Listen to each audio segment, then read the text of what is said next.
Hi everyone. Welcome to our last video for the Week 2 series on the binomial distribution. There are three characteristics of a binomial experiment. First, there are a fixed number of trials. The letter N denotes the number of trials. That means we know how many times we're going to repeat this experiment beforehand. Two, there are only two possible outcomes for each trial, called success and failure.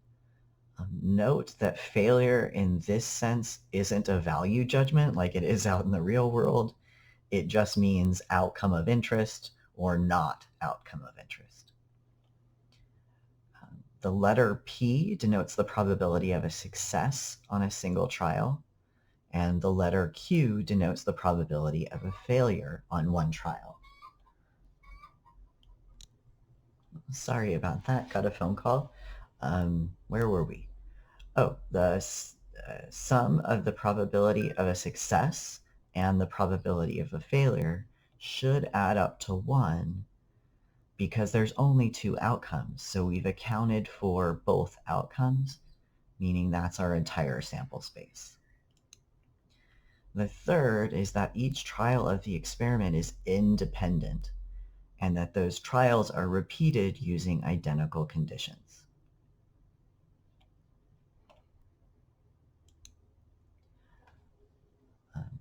So suppose we toss a fair coin 10 times. Is this experiment a binomial experiment? So we need to check three things: fixed number of trials, only two possible outcomes, trials are independent. For fixed number of trials, we know ahead of time we're going to flip this coin 10 times. So our number of trials, n, is 10. So that meets that first requirement. Second requirement is only two possible outcomes, and we know when we toss a coin we're going to get heads or tails, so that also is met. And the last is that trials are independent. Well, we know that each coin flip is independent of the other coin flips. What I got on the first doesn't tell what I'm going to get on the second. So this condition is also met. So this is a binomial experiment. And that's important because we know that binomial experiments are going to produce binomial distributions. So the outcomes of a binomial experiment fit a binomial probability distribution. There are two pieces of information that you commonly see: the random variable x, the number of successes, and n, the number of independent trials. We also need to know what the probability of that success is. The binomial probability distribution has shortcut formulas for finding the mean, variance, and standard deviation.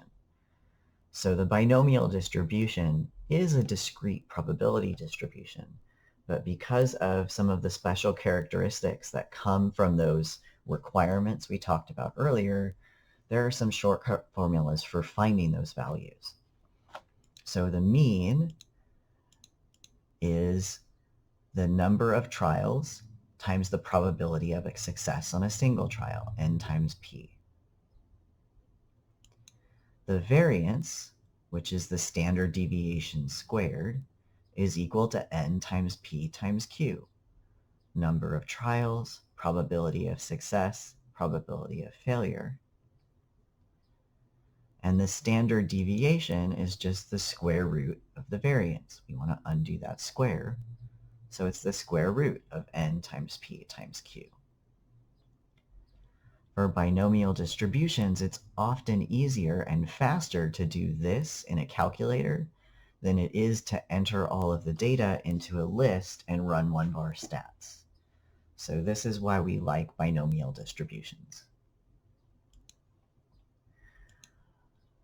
We represent the binomial distribution using a very specific notation. So this statement is read as x is a random variable with a binomial distribution. The parameters are n and p. N is the number of trials, P is the probability of success. If we have N and P, we can also find Q because we know P plus Q is 1. And once we have N, P, and Q, we can find the mean, variance, and standard deviation. So for binomial distributions, when we describe them with this notation, the parameters in parentheses are the two pieces of information we need to find everything else about the system. We're going to see this notation again later when we start talking about continuous distributions next week. So let's do an example. It has been stated that about 41% of adult workers have a high school diploma but do not pursue any further education. If 20 adult workers are randomly selected, find the probability that at most 12 of them have a high school diploma but do not pursue any further education.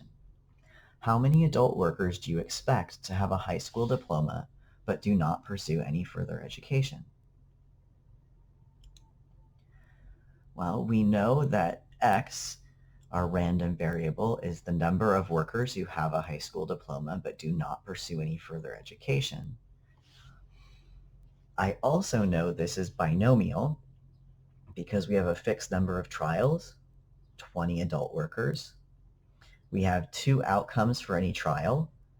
They either have a high school diploma and did not pursue any further education, or they pursued further education.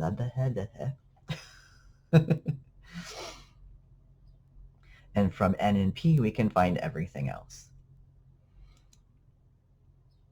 X is going to take on the values 0 through 20. If we interview 20 adults, none of them, all the way up to all of them, can meet that requirement. Again, we know N is 20, and that first sentence told us the probability of success is 41%, or 0.41. And to get the probability of failure, we're going to take 1 minus that probability of success and get 0.59. So our distribution can be described as the random variable X is a binomial distribution with N equal to 20 and P equal to 0.41.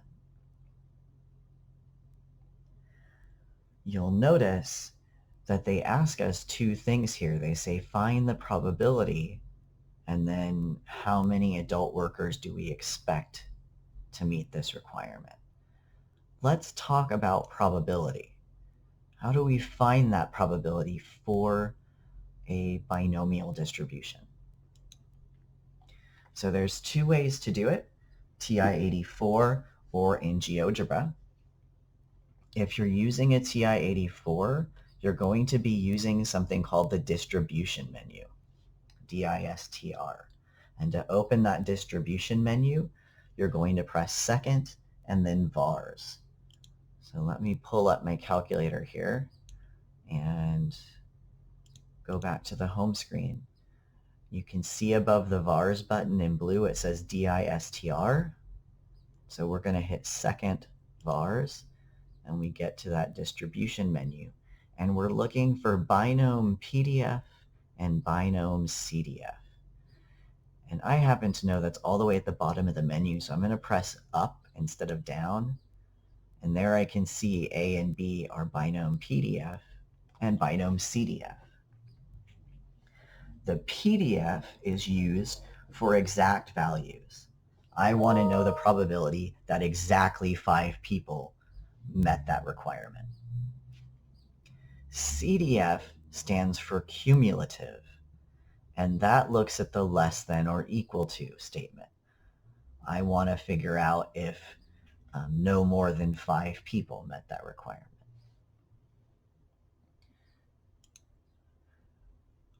Sometimes you're going to look for something other than those first two options, and you're going to have to tweak what you enter in the calculator based on what you're asked to do. So if I'm looking for the probability that X is less than A, and I know my calculator only does less than or equal to A, I'm going to change that a value to 1 less. So x is less than 5. I'm going to use 4 in my calculator. If you're looking for greater thans, we need to use the complement rule, and I've written them here. But notice all of these are binom CDF for the less than or greater than problems. And we all find them in that same distribution menu. GeoGebra is almost identical. The only difference is it doesn't have different function calls for the equal and the inequality. So if you're looking for the probability that x equals a value, you're going to do the same thing in P and then that value A and then comma false. This tells it we don't want to look at the cumulative distribution. If you're looking at less than or equal to, you're going to use true. We do want to use the cumulative. So for equality, you use false. For inequality, you're going to tack true onto the end. Other than that, these function calls look exactly like they do on the TI-84 because these are evaluating those probabilities the same way. Let's go ahead and try a few. So let's go back to this example. We know our distribution is binomial with n is 20 and p is 0.41. And we're asked to find the probability that at most 12 of them have a high school diploma but do not pursue any further education. At most means less than or equal to, up to 12, including 12, but not more than 12. So we're looking for p x is less than or equal to 12. And I know less than or equal to is just that binomial function call. So on a TI-84, binom CDF, n, comma, p, comma, that x value. Or in GeoGebra, binomial dist, n, comma, p, comma, x value, comma, true, because this is an inequality. I'd encourage you to grab your calculator or open GeoGebra and try that really quick. When I ran it, I got 0.9738. You will notice that most probabilities are going to be stated to 4 significant figures. That's a fairly common practice in statistics. If you forget that, I'm not going to dock you points, but remember that you should not round probabilities up to 1 or down to 0. That decimal information is important. Okay, so there's one more thing they asked us to do in this problem, which was how many adult workers do you expect to meet this condition? And that language is telling me we're looking for the expected value, or mean. And for binomial distributions, we know the mean is equal to n times p. And that information we have from that original distribution description. N is 20, p is 0.41. If we multiply those, we end up with a mean of 8.2. So for every group of 20 adults, I count the number of adult workers that have a high school diploma but don't pursue further education. I keep track of that for each group of 20 and average out those numbers. This is the average number of people per group of 20. Let's do another example. I want to make sure that we understand how to use those probability functions in the calculator. So in example 4.14, we're asked in the 2013 Jerry's Artorama Art Supplies catalog, there are 560 pages. 8 of the pages feature signature artists. Suppose we randomly sample 100 pages. Let x equal the number of pages that feature signature artists. What value does x take on? What is the probability distribution? Find the following probabilities. The probability that 2 pages feature signature artists, probability that at most 6 pages do, and the probability that more than 3 pages do. Using the formulas, calculate the mean and standard deviation. So effectively, they're asking us to thoroughly describe the distribution, the features of the distribution, and then calculate a few probabilities regarding that distribution. So let's start with A. It asks, what values does X take on? Well, we're told that 8 pages feature signature artists. So if we randomly sample 100 pages, in that 100 pages, it's possible that none of those pages contain those 8 artists, all the way up to all 8 of those artists are somewhere in the 100 pages. So our X value, which is the number of signature artists that appear in that 100-page sample, are the numbers 0 to 8. None of them to all of them. B, they're asking us first, what is the probability distribution? So we look at properties of the experiment. There are 2 outcomes, artist on a page, no artist on a page. There are a fixed number of trials, 100 pages, and each trial, each individual page, is independent. Knowing what's on one page doesn't tell me whether I know the artist is going to be on another page. So this definitely is a binomial distribution. We know that we do 100 trials because we're randomly sampling 100 pages. And we know that there are 8 artists out of a total of 560 total pages. So the likelihood that a single random sample is an artist is 8 out of 560. So describing this, I'm going to say that the random variable x is binomial with n equal to 100 and p equal to 8 out of 560. So we're going to keep that information in the upper corner while we work through these probabilities. So part 1 says probability that 2 pages feature signature artists. 2 pages is x equals 2, and we know that equals is binom PDF or binomial distribution with that false tacked on at the end. So binom PDF 100, 8 out of 562, or binomial dist 100, 8 out of 562, false. And when you run those commands, you should get 0.2466. So if we randomly sample 100 pages out of the supplies catalog, we expect that there's about a 24.5% chance that exactly 2 of those 100 pages feature signature artists.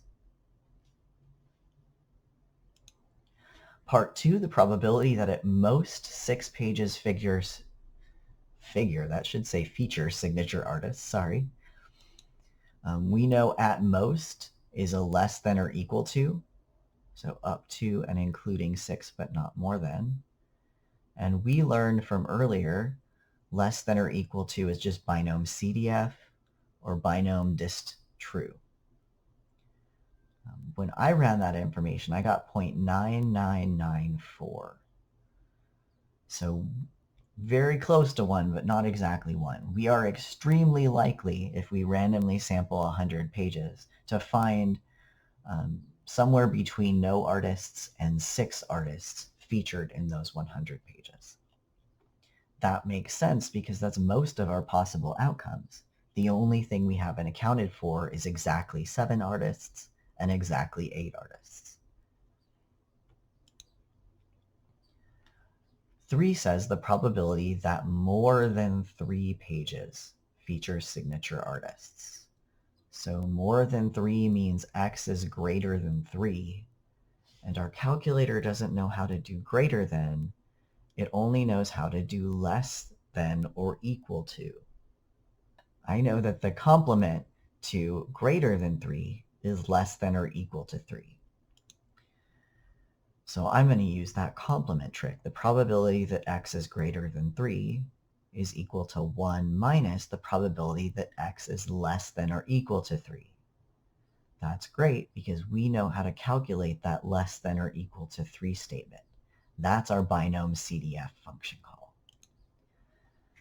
If you're doing this on the TI-84, type the 1 minus before you go into that distribution menu. Because all the distribution menu is going to do is paste binom CDF on your home screen. And if you don't have that 1 minus already there, it's not going to do the subtraction for you. It's just going to give you this right here. In GeoGebra, you should type it exactly as it's typed here on my screen. 1 minus, and then the binomial dist function call. When you do that, you should get 0.0557.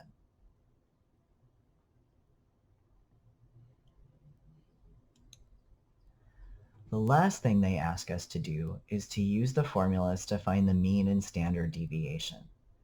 And we're going to use our shortcut formulas. We know for those shortcut formulas for standard deviation that we need the probability of failure. We need that Q value, and that it's 1 minus P. So 1 minus 8 out of 560 is 552 out of 560. So let's set these up. The mean is n times P, which is 100 times 8 out of 560, which comes out to 1.4.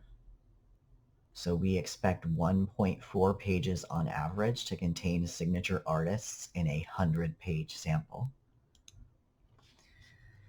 The standard deviation is the square root of n times P times Q.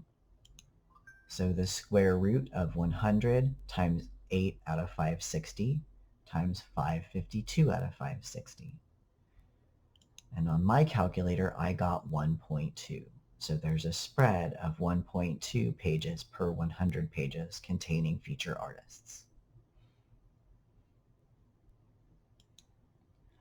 Okay, I know that those examples were kind of heavy, but binomial probability distributions are using those same two function calls on your calculator and the shortcut formulas for mean and standard deviation. I'd encourage you to practice some of those odd numbers at the end of chapter 4 in the section on binomial distributions to get extra practice if you feel like the homework wasn't enough. Also, feel free to drop by office hours. I'll be available today, Tuesday, and Thursday from 7 to 8 p.m. The link is on Canvas.